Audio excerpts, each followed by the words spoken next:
Good morning, allez, Idan Netsus sera aujourd'hui le Nishmat, Maurice Moshe Ben Sultana, François Faji Ben Chana, Janine Ruth Batfot Nozalfridnak et Ishaya Ben Linda. Si vous souhaitez vous aussi une prochaine étude de Mishnah contactez 5 minutes éternelles.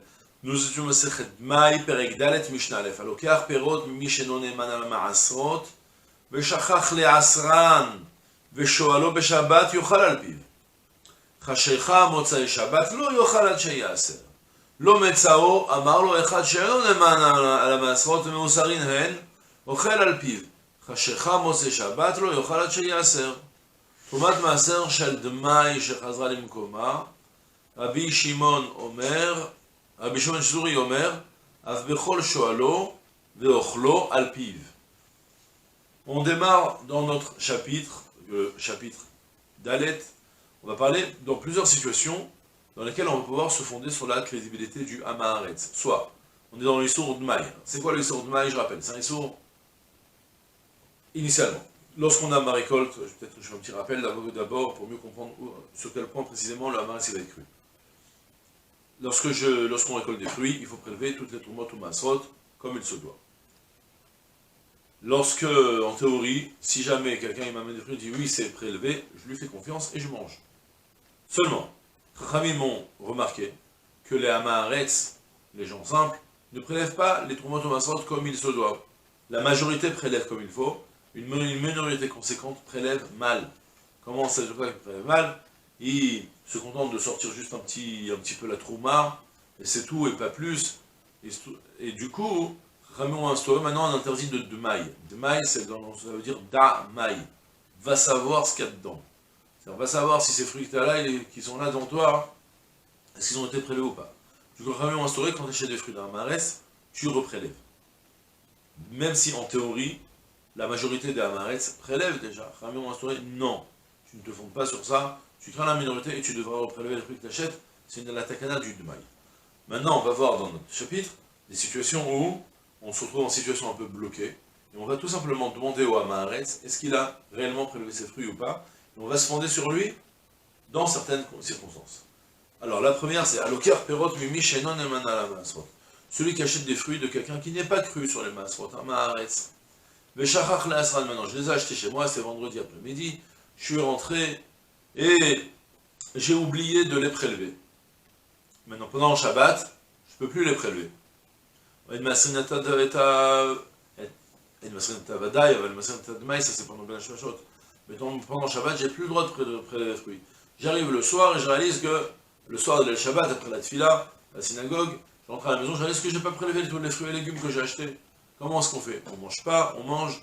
Alors ce soir, on a une solution simple. Veshoalo be Shabbat, on va aller lui demander pendant Shabbat, réellement, dis-moi, est-ce que tes fruits, tu les avais bien prélevés ou pas? Et il me dit oui, ça a été prélevé comme il se doit.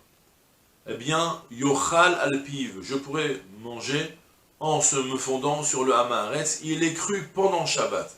Figurez-vous que le Shabbat, même les Hamaharetz, ils ne mentent pas pendant Shabbat, on ne ment pas pendant Shabbat. On a la goucha du Shabbat, et mat Shabbat aleim, le Yerushalmi explique. Tous les jours, tous les Juifs de la même, Shabbat, on a le sentiment que c'est kadosh, on ne fait pas n'importe quoi. Il faut parler bien, il faut parler sérieusement. Si on dit sur le oui, oui, le non, non, et du coup, s'il témoigne que ça a été prélevé, on pourra prélever. Mais malgré tout, Chashecha Motzai Shabbat lo yochal ad sheyaser, maintenant. Ça c'est bien, je l'ai cru pendant Shabbat. Le repas de midi, j'avais oublié, ma femme m'a dit, ah, les pommes de terre que tu as achetées chez Reuven, je ne les avais pas prélevées. Donc je vais aller voir Reuven, je vais dire, bon dis-moi, les pommes de terre là-bas, elles étaient prélevées? Oui. Il va me dire, oui, je les ai prélevées comme il faut. Je le crois. Maintenant, Motzai Shabbat, Seuda Revit, je veux manger de ces pommes de terre qui restent. Lo yochal ad sheyaser, je ne pourrai pas manger jusqu'à ce que je les reprélève. Comment? Tu m'as dit que tu as cru le Hamaharetz pendant Shabbat. Tu en as mangé pendant tout Shabbat. Ça y est, ça finit Shabbat, tu n'as plus le droit de manger. Et la réponse elle est que oui. Chachamim ont instauré que, puisqu'en Chol, on ne se fonde pas sur la Hamaharetz, tu ne te fondes pas sur la Hamaharetz, même sur ce qui est en théorie, où tu as déjà donné le crédit pour qu'il soit cru, malgré tout, dès que vient Motzei Shabbat, tu ne le crois plus parce que on ne veut pas que tu commences à te dire « Ah, on se fonde quand même tant bien que mal sur la Hamaharetz ». Non. En Chol, on ne se fonde pas sur la Hamaharetz. Ensuite, une deuxième situation.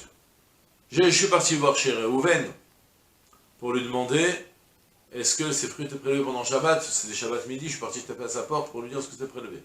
Il ne m'a pas répondu, mais qui me répond? J'ai tellement tapé à la porte que son voisin, hein, Shimon, il m'ouvre la porte et il me dit, qu'est-ce qu'il y a, pourquoi, qu'est-ce que tu fais là? Je lui dis, on a oublié de prélever les pommes de terre de la dafina, du tchount, on a oublié de les prélever, et je voulais savoir ce qu'elle avait prélevé. Il m'a dit, ah, ça c'est sûr qu'il a prélevé. Moi j'étais avec lui au magasin quand je l'ai vu qu'elle a prélevé. Mais toi t'es qui toi? Toi aussi t'as un maharetz. Ben malgré tout, même son voisin il peut témoigner. D'accord? L'Ometsaos, ce que la Mishnah me dit. L'Ometsaos, il n'a pas trouvé Reuven chez lui à la maison. Amarlo Echad, il lui a dit quelqu'un. Chez Enon Eman al Masrot, qui n'est pas non plus cru sur le Masrot, que Me'ou Sarinen, qui sont effectivement prélevés. Alors là, la Mishnah me dit, Ochel al Piv, je pourrais manger pendant Shabbat de ces fruits-là en me fondant sur lui. Mais attention, Chashecha Mosei Shabbat lo yochal hashi aser.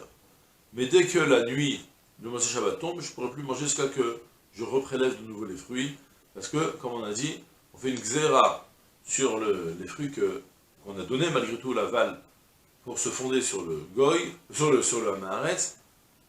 On le limite que pendant le Shabbat, mais en chol, on va interdire pour ne pas que tu manges en chol de lui et que tu vas en être amené à te mettre à croire le maharetz pendant le chol. D'accord? Ensuite, Tourmat Maaser Shadmai, Shechazra Lemukoma. Maintenant, nouvelle situation qui n'a plus de rapport direct, si ce n'est qu'il y a la même idée qui réapparaît. Tourmat Maaser Shadmai, Shechazra Lemukoma. Lorsque je reçois lorsque j'achète des fruits de Dmaï, je suis passé acheter des fruits de Reuven, et je suis en chol, par exemple, je dois prélever le Tourmat Maaser de Maï.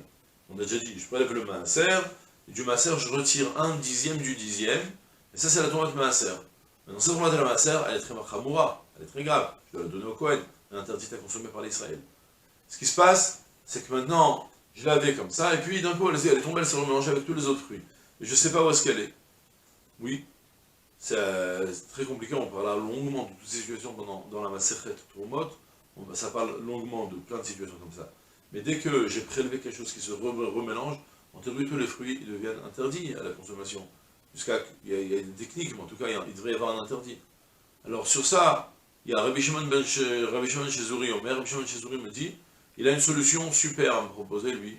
Il me dit, tu sais quoi, ne t'affole pas, va demander au Goy, au Amaharetz, duquel tu as acheté les fruits, est-ce que ces fruits ils étaient déjà prélevés? Est-ce que ce que toi tu as prélevé et qui seront mangés, est-ce que c'était complètement pas nécessaire? Ou c'était malgré tout, c'est pas nécessaire parce que les fruits étaient déjà prélevés? Et là, on va se fonder sur le Amaharetz dans ce témoignage-là. Pourquoi? Pourquoi est-ce qu'on se fonde sur le Amaharetz? Sur ça, il me dit le Barthénora, parce que même le Amaharetz, lorsque je vais lui dire que j'avais déjà reprélevé et que c'était devenu la Tourmat Maaser, même pour le Amaharetz, c'est très grave la Tourmat Maaser. Le Amaharetz, lui, il néglige le fait de prélever. Mais une fois qu'il a prélevé, il a conscience que ce qu'il a dans les mains, c'est très grave. Et si la Tourmat Maaser, elle va se mélanger avec les fruits normaux, alors il a bien conscience que c'est grave de manger ces fruits, et du coup on pourra se fonder sur lui, d'accord? Et voilà. C'est tout pour aujourd'hui, je souhaite une journée pleine de Hatzlacha Kol Tov,